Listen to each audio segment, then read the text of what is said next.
Bonjour et bienvenue dans mon journal de lecture. Aujourd'hui, la haine de la littérature, un livre de William Marx, publié chez Paradoxe, aux éditions de Minuit.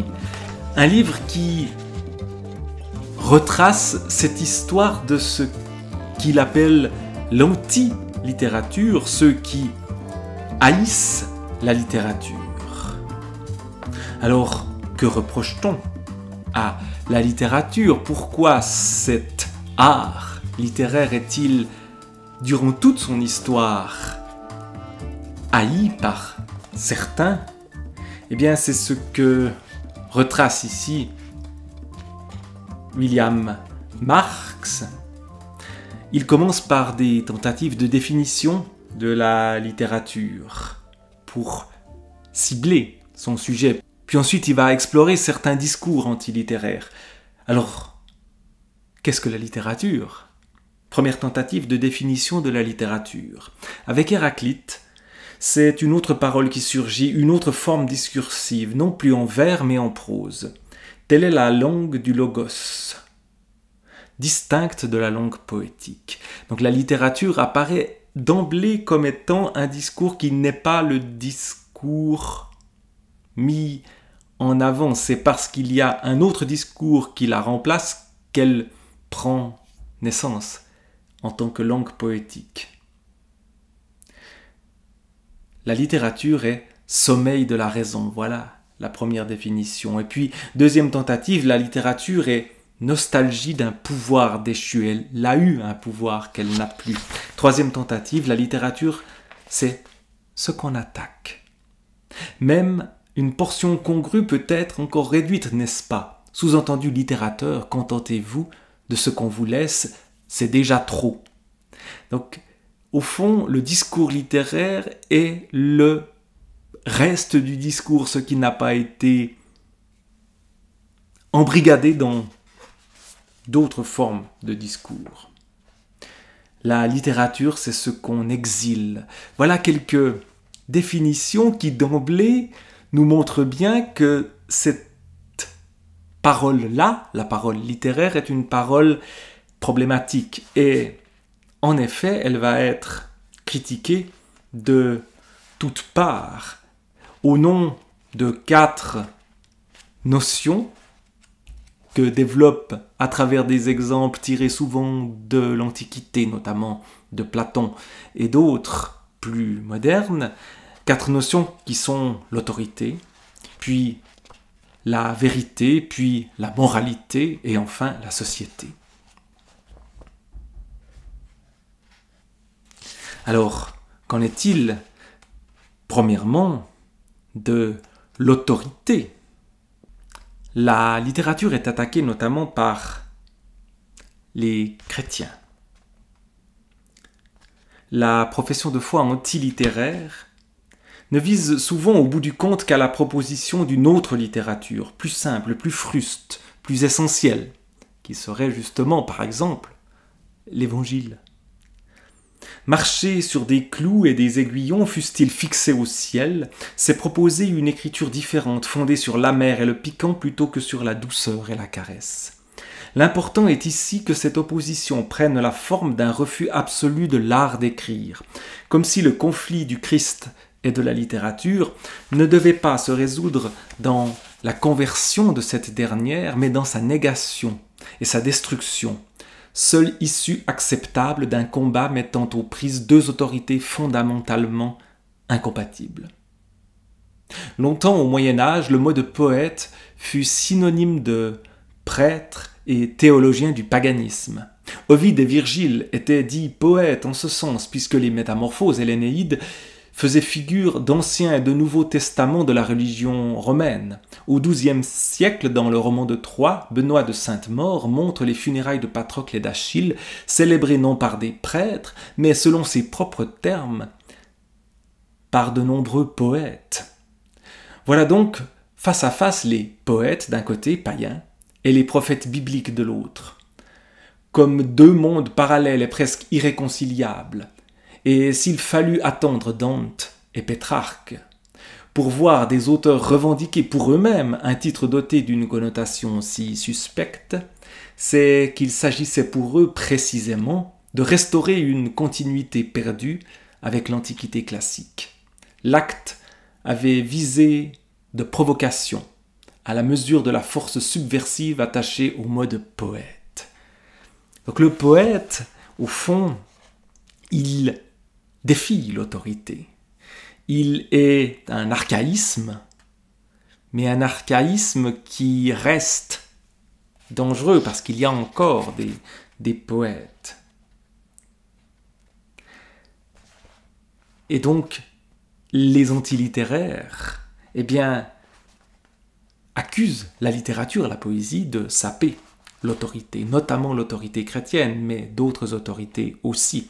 Et puis, il y a une opposition entre également la littérature et la vérité. La littérature raconte des histoires qui ne sont pas vraies, qui ne sont pas scientifiques. Et après les religions, les sciences aussi vont s'opposer, ou du moins certains scientifiques vont s'opposer à la littérature. Et donc la deuxième partie, c'est la vérité, avec là aussi des exemples assez nombreux.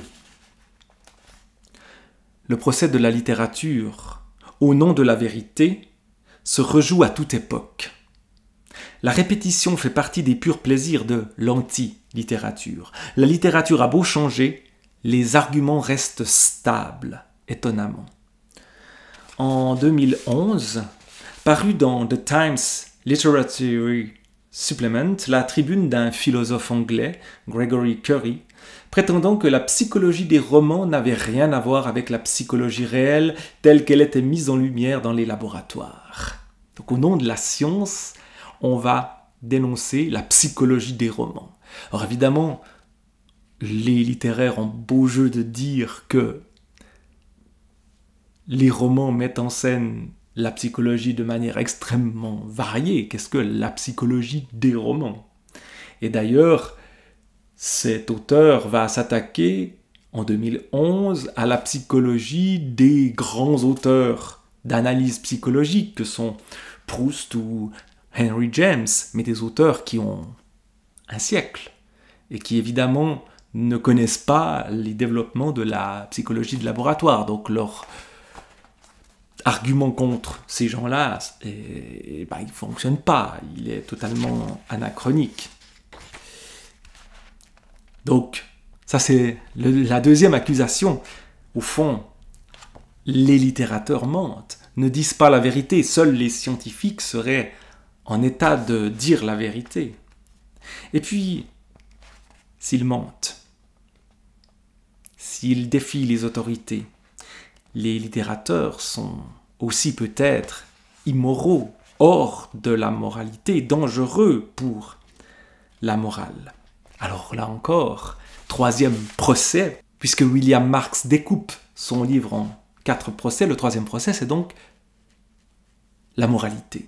Procès qui effectivement ont existé dans l'histoire de la littérature. On pense aux procès évoqués contre Madame Bovary de Flaubert ou contre les Fleurs du Mal et d'autres œuvres littéraires accusées d'immoralité.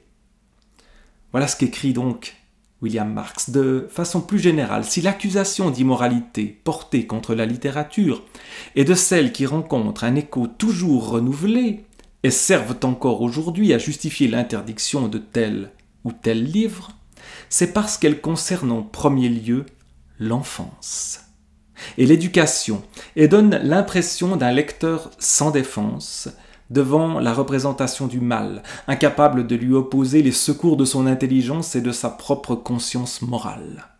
Le discours antilittéraire suppose souvent, dans un premier temps, une magistrature morale implicitement reconnue à la littérature, mais qu'on lui refuse dans un second temps, comme si la littérature ne s'était pas montrée à la hauteur de la charge qu'on lui avait de prime abord confiée. Le jugement éthique que l'individu est censé pouvoir exercer dans une situation réelle face à des personnes de chair et d'os, on l'en estime dépourvu devant un texte littéraire. La littérature priverait le lecteur de son autonomie morale, et c'est pour cette raison qu'il faudrait à celui-ci s'émanciper de la tutelle littéraire. Les lecteurs sont des enfants, les lecteurs ou les lectrices sont des femmes. On pervertit les enfants, on pervertit les femmes par la lecture. Voilà une accusation, notamment colportée par Jean-Jacques Rousseau qui analyse le Corbeau et le Renard de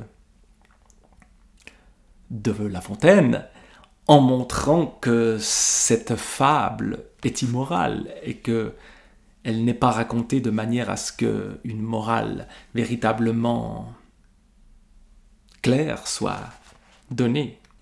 Et puis il y a un quatrième procès, la société. La société est contre la littérature. Et il y a un exemple qui est pris au départ du président Nicolas Sarkozy qui, à plusieurs reprises, dans des conférences de presse, a parlé que pour des concours administratifs, il n'était pas utile de connaître la princesse de Clèves, de Madame de Lafayette, de la savoir par cœur, etc.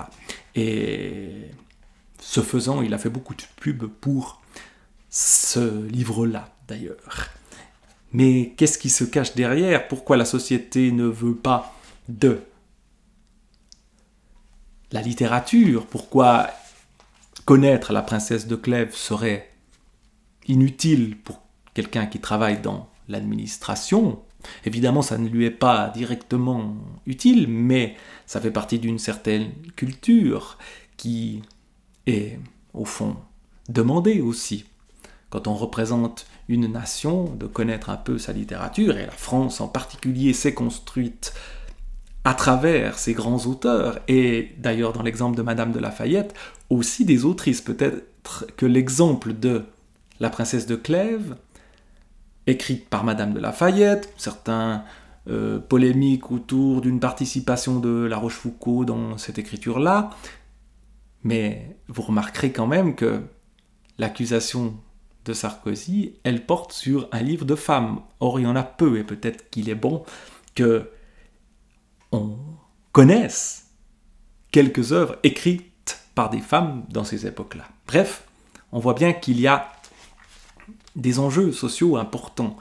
Et donc, cette question du rapport entre la société et la littérature, d'une littérature qui est effectivement considérée généralement dans la société comme inutile, comme étant une perte de temps, il y a des choses plus importantes à faire, eh bien c'est quelque chose qui est très répandu et qui a toujours été répandu et qui l'est aujourd'hui, me semble-t-il, de manière assez nette. Moralité, écrit William Marx, la littérature n'est pas une expression adéquate de la société. Quand le régime est aristocratique, on lui reproche de ne l'être pas assez et de n'appartenir pas au clan des puissants. Quand il est démocratique, on l'accuse d'être élitiste et de concourir aux failles du système. Bref, elle semble toujours dans l'inadéquation par rapport à une demande politique, trop peu aristocratique, trop peu démocratique. L'écrivain est partout méprisé, sous tous les régimes, ou bien considéré comme dangereux, ou bien dénoncé comme serviteur aveugle d'un système condamnable. Preuve en tout cas que le problème est moins un déficit démocratique essentiel ou permanent de la littérature que son déficit de pouvoir. Son impuissance en fait le bouc émissaire idéal. Platon déjà recommandait aux gardiens de la République de ne pas s'adonner à la poésie imitative, c'est-à-dire au théâtre, qui les conduirait à jouer des rôles indignes d'eux. Il jugeait la fiction poétique grosse d'une charge subversive incontrôlable, susceptible de renverser l'ordre sur lequel était fondée la société. Accusation inverse de celle de Bourdieu et Passeron qui y voyaient au contraire un outil de perpétuation des inégalités sociales, parce que contrairement à Platon et à ses contemporains, il ne croit pas au contenu de la fiction. La conclusion, en revanche, était la même. La poésie, ou la princesse de Clèves, est inutile Aucune cité n'a jamais cherché à retenir chez elle Homère, Hésiode ou les autres poètes qui circulaient par toute la Grèce, à la différence des sophistes et des sages qu'on s'arrachait à prix d'or. Aucun usager de l'administration n'a jamais demandé à une guichetière son avis sur Madame de Lafayette. Comme si les arguments contre la littérature comptaient moins que la conclusion et que celle-ci fut déjà donnée d'avance. La fragilité sociale de la littérature, son statut de danseuse de la République, l'expose à toutes les accusations et toutes les proscriptions. 2500 ans plus tard, la voici pourtant toujours là, différente bien sûr et dotée de formes et fonctions incomparables, mais présente, vivante, actuelle, et l'antilittérature est là également, dans une symbiose parfaite pour en limiter les pouvoirs et les usages, en définir les contours, en suggérer les dangers, en regretter les échecs. Le procès fait à la littérature, au nom de la société, est moins souvent celui d'une force que d'une faiblesse et d'une impuissance. Bonne raison de continuer à en lire et en écrire différemment. Et il conclut, après ce chapitre sur la société antilittéraire, sur la face cachée de la littérature. Et finalement, la littérature est sauvée. William Marx enseigne la littérature comparée au Collège de France. Évidemment, ce n'est pas un anti-littéraire. Et voici donc ce qu'il écrit presque à la fin de son livre. Voilà l'histoire officielle, voilà l'histoire apparente de la littérature, celle à laquelle des siècles d'antilittérature voulurent nous faire croire, celle à laquelle crurent bien des penseurs, bien des critiques, jusqu'à aujourd'hui. La littérature serait un usage pur du langage. Et l'on parle de fonction poétique, de littérarité, de formalisme. Elle aurait été reconduite à son essence. Or, il n'y a nulle chronologie uniformément orientée vers un appauvrissement du fait littéraire. L'histoire passe par des hauts et des bas. Nulle réduction à une quelconque essence, celle-ci n'est qu'illusoire. Sans doute y eut-il parfois, et y a-t-il encore, volonté d'extirper hors de la littérature toutes les essences possibles, tous les pouvoirs. Mais les œuvres littéraires n'en continuent pas moins à parler avec autorité, à dire une vérité, à proposer des modèles éthiques, à exprimer la volonté et les opinions des individus et des peuples. Là, on a les 4 procès gagnés finalement par la littérature, qui, malgré les accusations portées contre elle, est toujours là. Elle parle du monde, des hommes, des dieux, de la politique, du cœur et des sentiments, des souvenirs et du futur, de ce qui n'eut et n'aura jamais lieu, de ce qui pourrait tout de même advenir.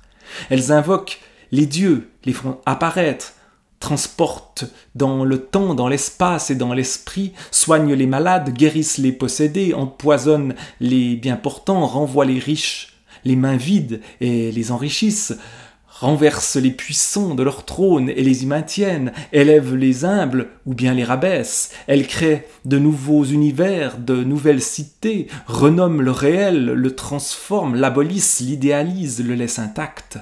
Elles me font exister, m'introduisent dans l'intimité de mon lecteur à 1000 lieues et 1000 années d'ici, fondent et détruisent des communautés invisibles comme des amitiés réelles. Elles immortalisent cet arbre nu devant ma fenêtre, ce chant d'oiseau que j'entends au cœur de l'hiver, le bleu froid du ciel, le cliquetis de ce clavier sur lequel je tape avec la frénésie de qui parvient à la fin de l'ouvrage, ce qu'il est précisément en train de faire ici. Elles disent la fatigue et l'énergie, le noir et le blanc, le clair et l'obscur, le bien et le mal, le mou et le dur, le haut et le bas, l'amour et la haine, tout est son contraire. Bref, elles continuent de faire tout ce qui leur fut interdit et refusé pendant des siècles, au cours d'infinis procès. Et elles font encore bien davantage, dont on n'a pas la moindre idée, et qu'on ne découvrira que beaucoup plus tard, ou jamais. Elles le font comme elles l'ont toujours fait, c'est-à-dire sans légitimité, sans méthode, sans façon. La littérature est le discours illégitime par excellence. Et il y a un dernier petit paragraphe ici, on voit comment est découpé le texte ici avec des petites étoiles qui viennent proposer une pensée un peu par fragment, et le dernier petit fragment de 6 lignes, même absurde, même injuste, même anachronique, l'antilittérature affirme l'existence de ce à quoi elle s'oppose. Elle en montre la force et le pouvoir, quel qu'il soit, et lui rend un hommage paradoxal. Bien pire en effet que la haine de la littérature serait l'indifférence. Où Dieu ne plaise que son temps n'arrive. Et évidemment, le prof de français que je suis, celui qui parle de littérature et a envie de diffuser la littérature, il voit bien que susciter des réactions opposées, eh bien ça permet de travailler, ça permet de susciter de l'intérêt.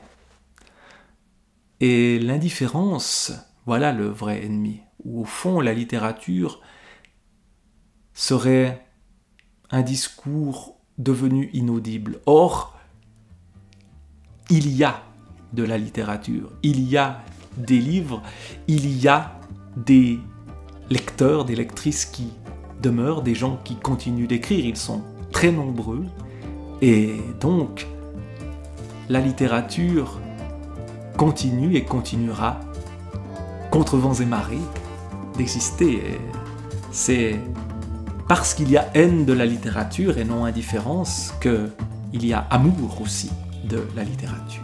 William Marx, la haine de la littérature.